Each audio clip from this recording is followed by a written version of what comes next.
we're going to be talking about some makeup products that I had tested in my first impressions video about a month and a half ago or so. It's been a little bit, but I've played with these products now for quite some time. I've really dug into them and really formulated an opinion, and I figured that I would give you guys an update on them and really let you guys know what I think about them. First impressions videos are always my favorite to do because they're kind of those videos where you get to see a realistic impression of what somebody is thinking when they first try a product, whether it be a good product or a bad product at the time.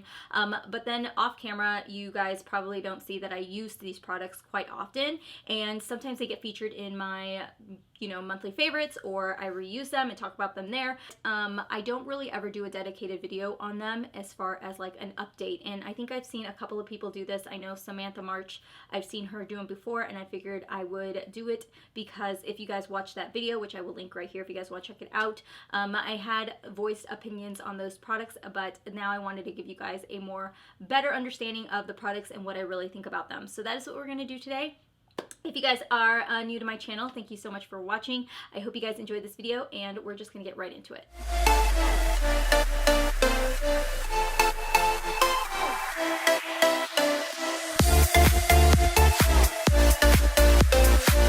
First, because I feel like these are the palettes, and the reasoning why I wanted to talk about these the most are the Rebel Rose collection by Wet n Wild. And I do like this collection. I think that Rebel Rose collection was a very beautiful collection that they came out with. Of the collection, I believe I only picked up the eyeshadow palettes from what I remember and a eyeshadow brush.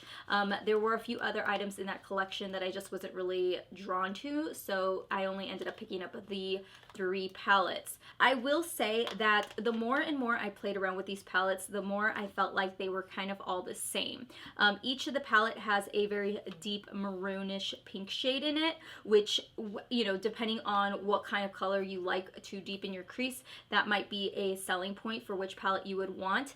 The one that I felt like I gravitated more towards was honestly the House of Thorns, just because of that really deep green shade. I found it to be a really pretty shade on my lid. I've actually used it more than once now, and I felt like the color combo in here was just a really pretty sultry look. So this is the one that I really enjoyed the most. And then the other palette I dove into the most was the Secret Garden Rendezvous, and this one has that deep purple, and then it's got some more lighter shades, but I found that I really only dove into these 2 top shades. This one for the inner corner and brow bone, and then this one more as like a all over shade, an all over lid shade. I would say of these 2 palettes, it would definitely have to be this one with the green shade. I really don't think you need all of the palettes. If it were me, I would definitely say maybe pick up 1 or 2 if you see it. I personally, like I said, I really like the House of Thorns one, but if I was to do something a little bit more everyday, I'd probably pick the Secret Garden Rendezvous, but I really don't think you need all 3 of them. Let's move into the Wet n Wild brush. You guys know I did pick this, I did pick up one of the Wet n Wild brushes. These were a little difficult to find when that Rebel Rose collection came out because the brushes were so pretty. I bought it mainly for the purpose of it being a collector edition. I've used it maybe once or twice. While it blends okay, it's not anything that I like to or enjoy using in my collection for a brush. I think really it's just for the namesake. It's just really for the decor in my collection. The other thing I noticed, the other thing I mentioned in my review also was that these were really expensive. This brush retailed for about $7, I want to say, is what it came out to on Walgreens. For me, that's really expensive for a brush that I'm really just going to have sitting in my collection and not using at all. So if you see this brush, if you have the extra money in your budget and you just want to splurge, go ahead and get it, but you definitely don't need it. Moving into the next item is the Wet n Wild Color Icon Bronzer, and this here is in Striptease, or Sunset Striptease, sorry. And this one here, when I first did a review on it, I really liked it. I thought it was a really pretty bronzer. I love the formula. I think the formula is really creamy. The biggest thing that I have with this is the more and more I use it, the more I find that it just doesn't wear very long on my skin. It's really pretty. I would use it as like a really quick bronze me up kind of a thing, but the more we get into summer, the more that I find that I don't dive into it because it is pretty light on my skin. So that I think is the reason why I don't really dive into it. The price point is fine. It's just now that I'm starting to get more, now that we're getting into summer, I can definitely see this being a bronzer that is just going to kind of sit in my drawer for a while because it's a little too light for me as well.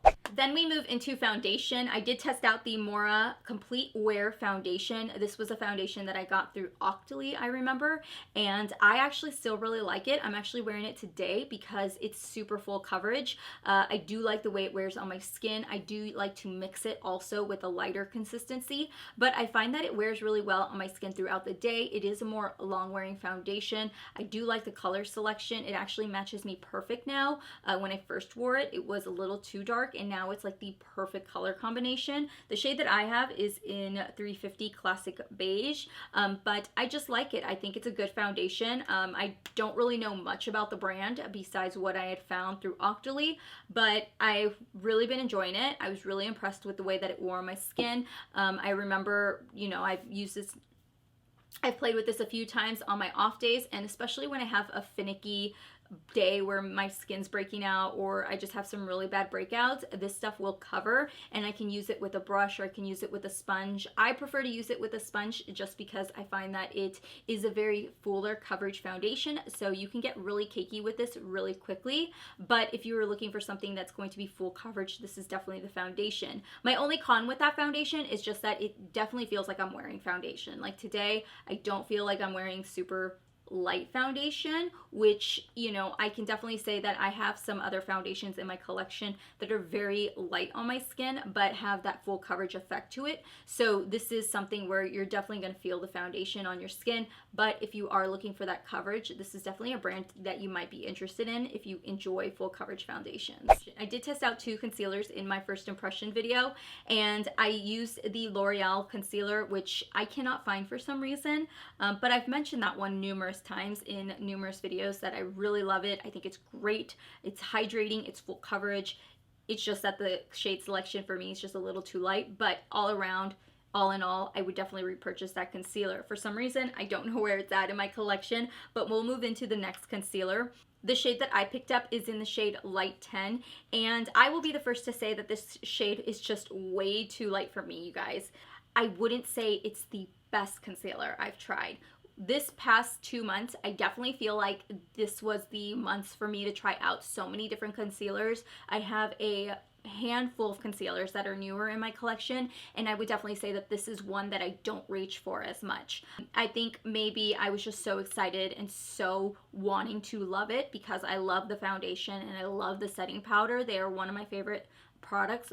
The coverage is there, it's good. It's just, for me, it's a little runny, and I feel like when I apply it underneath my eyes, it highlights, but it also accentuates. And maybe it's because it's too light on my skin, but I also feel like I have to go in with a second layer to get the coverage I need. The other thing with this concealer is that it does oxidize on my skin a little bit, so it does turn a little bit more yellow than I would like, and throughout the day, I do find that it cracks with certain powders. So for me, this concealer is a little finicky, and with certain setting powders, it can look really flawless some days, or it can look really cakey. When I use it, I do mix it typically with other concealers, or I will use it alone to do my brows, but I don't care to use it to highlight. So we have 2 more products to talk about. The first one is the Laura Mercier Secret Brightening Powder. This one here is number 1. This was actually sent to me by a subscriber of mine, and I have used this now quite a few times, and I do like it. I think it's a very easy and very light to work with. While I don't see that much of an instant eye lift, I do like the way it sits underneath my eyes. So far, I really do like it. And then the last palette I have here is the Nars Exposed Cheek Palette, which is so beautiful. The packaging, I think, is what suckers me into it the most. I have used this a handful of times. I think that this palette is really geared towards a person who is not the biggest fan of blush. If you are really scared of blush and you really don't like blushes, maybe because they're just too pigmented, or you don't like that really deep, heavy set blush on the skin look, then I think you would actually really appreciate this blush. It does have that kind of cream texture, but once you actually put it onto the skin, it is a powder.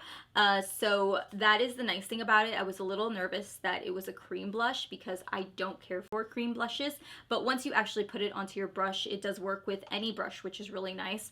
But the thing that I find is I really like a bolder blush, I guess I should say. I like seeing the rosiness on my cheeks, and this is a palette for me that just doesn't deliver it instantly. It's a very gradual build, and for that, I think for me personally, that's where I get a little like bothered by it, because I want that like instant pout of blush. Like, I'm so used to pigmented blushes that I think this is where I get kind of like frustrated. These two, sometimes I'll just take my brush and kind of just go like this, and I'll get a little bit more pigment because these are more pigmented. But this highlighter is still really pretty. This is definitely more of like a wet formula that is going to apply on the skin, but it's also not super pigmented. If you like those points that I made about the palette, then I definitely think you would enjoy it. So that there are the products that I wanted to mention from my first impressions video. We just recently did a first impressions video here on my channel. I want to say about a week and a half or 2 weeks ago. So once those products I've used up for about a month or so, I think I'll do it again with that video and so forth. So if you guys enjoyed this video and you guys like the way I did this, please make sure to give it a thumbs up. I'm sorry, I'm trying not to burp.